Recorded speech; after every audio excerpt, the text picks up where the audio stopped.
it was carrying that sense of discovery of beauty that you get as a kid, carrying that into our adult lives and making a job for ourselves. We used our arts background and our business background and carried it forward and gave it a shot. Opened the store December 6th, I think it was, 1971. And that was our first exhibit in 72, was Byron with his watercolors, having this idea of showing just a one-person artist and launching a full exhibit, having an opening reception, having food, inviting community in. A show will end on a Sunday. The artist will pick up Monday. Then we will strip the room, put all of the sculpture stands in the middle of the room, so we're dealing with bare walls. Then we have to patch the wall, repaint the wall. Then the new artist comes in Monday afternoon, delivers, and then it's like a puzzle. We're laying things out, we're changing our minds. All of the staff will come in and give an opinion, and then we walk away and leave it to Kristen, who hangs it all.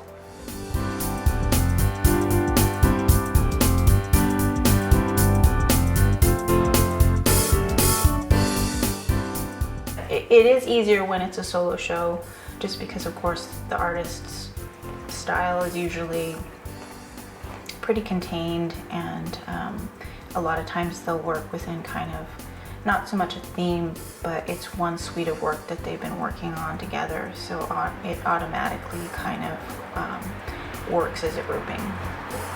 But with an artist like Marilyn Frasca, she actually prefers not to have any 3D art in the room, so it will just be her work, what height we like to hang work at, how to figure out as far as the math of measuring the piece and measuring the hanging system on the back, and how that figured into figuring out exactly where to put that nail on the wall. For me at least, I know everyone learns differently, but it was something that I just learned hands-on.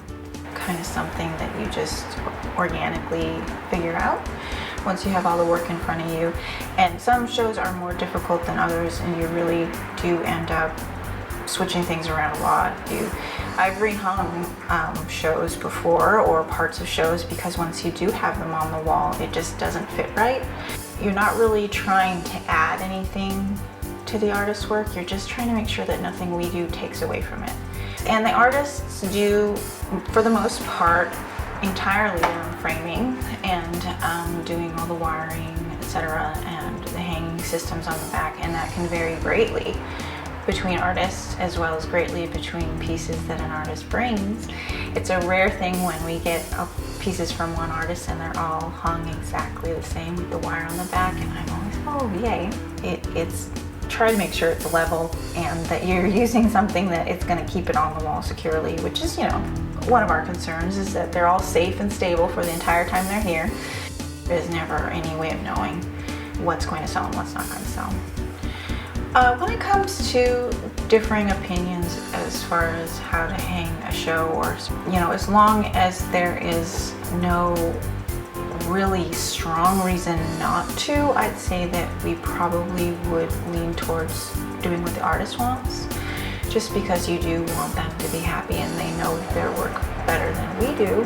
So I think that I would defer to that. But again, it's, you know, it's partially about making sure that you're making the artist happy, that their vision for what the show and what their artwork is going to be is realized. Olympia is a great area for the arts. We have a really strong arts community. You know, there's a long history of, you know, obviously the Childhood Zen Gallery has been around since, you know, 1971. People come when they're in town to visit us from other places, and they're just amazed that you know, the gallery has lasted that long.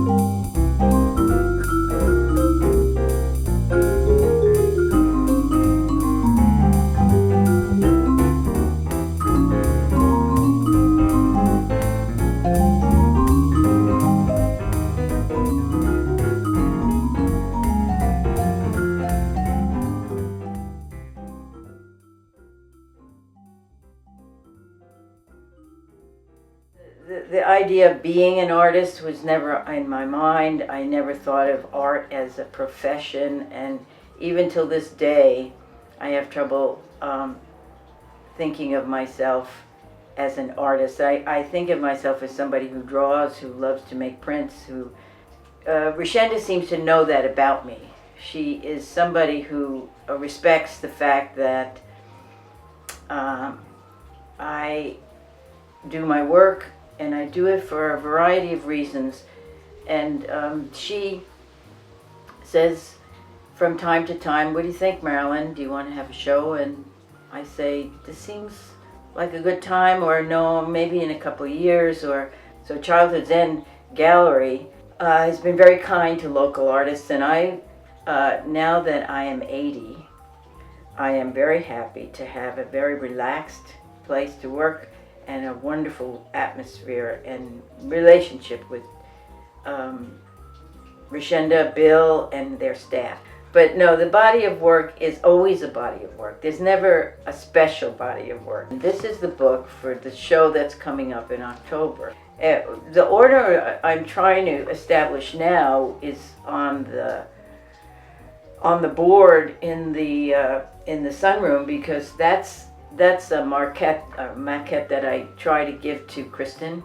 So what one needs to do in building an exhibition is to create a community of images that inform one another, so that a common feeling is created.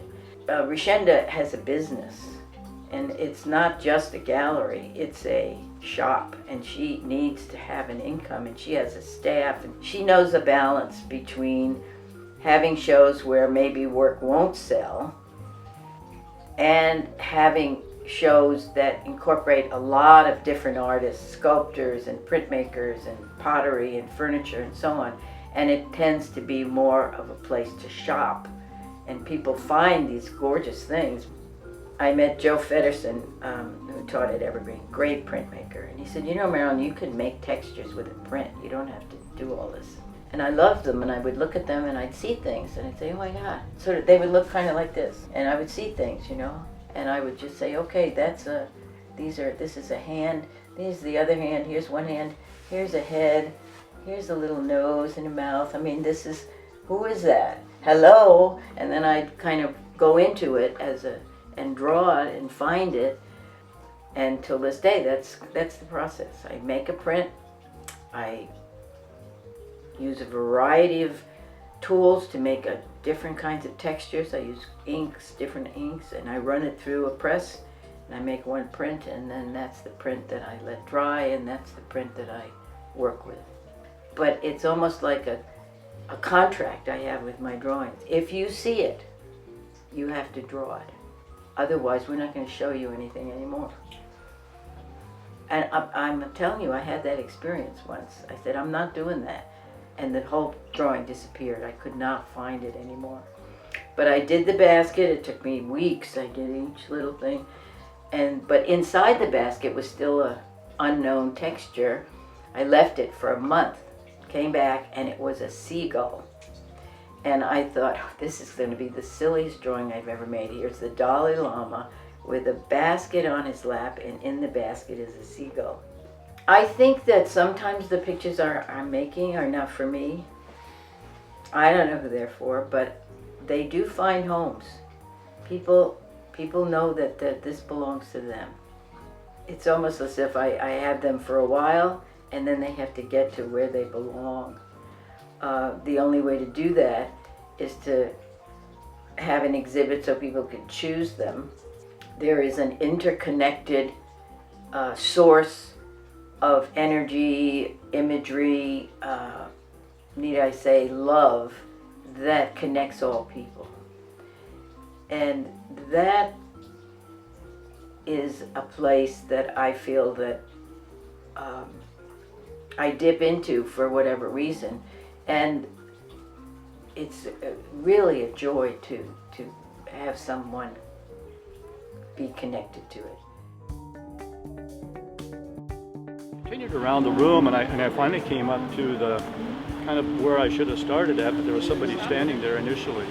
And I came up to a piece called Plein Air that she had just done this year. And for some reason, it really spoke to me. This town, Olympia, it is an amazing place. It's an amazing place because somehow the arts find a role inside the culture of this town. The arts in Olympia seem to have an integrity and an intelligence that you won't find in a town this size. Anyway, that's it. Olympia, yes, yay.